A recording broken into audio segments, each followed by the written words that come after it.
AP తెలంగాణకు భిన్నమైన వాతావరణాలు నమోదయ్యాయి. తెలంగాణలో పలు ప్రాంతాల్లో వర్షాలు పడుతుంటే ఆంధ్రప్రదేశ్లో మాత్రం ఎండలు మండిపోతున్నాయి. ఉష్ణోగ్రతలు పెరగడంతో జనం అల్లాడిపోతున్నారు.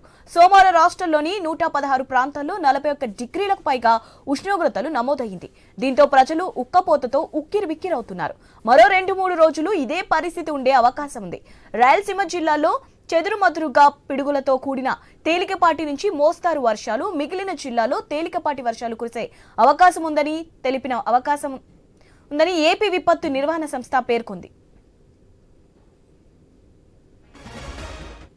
ఏలూరు జిల్లాలో అత్యధికంగా ఈదులగుండెల్లో 43.9 డిగ్రీల ఉష్ణోగ్రతలు నమోదయ్యాయి. పల్నాడులోని కాకాని, జువిగుంట, బాపట్ల జిల్లాల్లోని ఇంకొల్లు, ఎన్టీఆర్ జిల్లా మొగుల్తూర్లలో 43 డిగ్రీలకు పైగా ఎండలు మండుతున్నాయి. గాలిలో తేమ శాతం పెరగడంతో ఉక్కపోతతో ప్రజలు అవస్థలు పడుతున్నారు.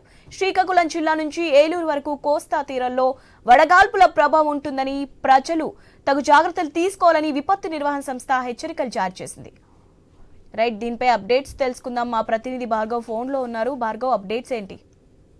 అసలు ఒకవైపు తెలంగాణలో, హైదరాబాద్ లో భారీగా వర్షాలు దంచుకొడుతుంటే ఏపీలో మాత్రం ఎండలు మండిపోతున్నాయి.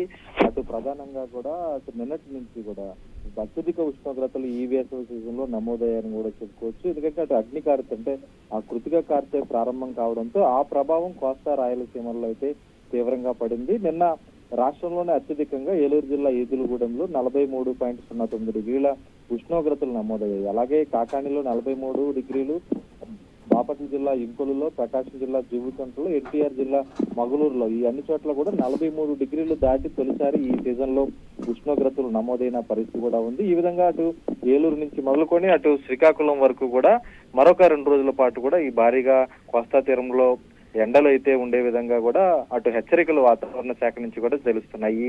మరొక 2 రోజుల పాటు వర్షాలు ఉంటాయని వాతావరణ శాఖ కూడా హెచ్చరికలు జారీ చేసిన నేపథ్యంలో ఈ 2 రోజుల పాటు కూడా ఎండలు అయితే అత్యధికంగా ఉండబోతున్నాయి. 2 రోజుల తర్వాత నుంచి ఖచ్చితంగా వర్షాలు పడేటువంటి అవకాశం అయితే కనిపిస్తుంది. ఎందుకంటే ఇప్పటికే అటు నైరుతి ఋతుపవనాలు అనేది కూడా అటు దక్షిణ బంగాళాఖాతంలో కానీ, అండమాన్ సముద్ర తీరంలో కానీ ఈ రోజు వస్తున్న నేపథ్యంలో నైరుతి ఋతుపవనాలు రాకతో ఇప్పటికే అక్కడ భారీగా వర్షాలు కురుస్తూ ఉన్న నేపథ్యంలో కూడా అవి మరొక 2 రోజుల్లోనే వర్షాలు మన ఏపీకి కూడా వస్తాయనేది కూడా ఈ రోజు వాతావరణ శాఖ చెప్తూ ఉన్న పరిస్థితి ఉంది. అయితే ఈ 2 రోజుల పాటు మాత్రం ఎండలు తట్టుకోవాల్సిందే అంటూ కూడా అటు ప్రకృతి విపత్తుల సంస్థ అనేది కూడా హెచ్చరికలు జారీ చేసింది. అత్యధికంగా అటు ఉష్ణోగ్రతలు 45 డిగ్రీల వరకు కూడా నమోదయ్యేటువంటి అవకాశం కూడా ఉంది. ప్రధానంగా వృద్ధులు, మహిళలు ఎవరైతే ఉంటారో వారు ఇళ్ల వాళ్ళకే పరిమితం అయితే ఎంతో మంచిది అనేది కూడా వైద్యులు కూడా సూచనలు చేస్తున్నారు.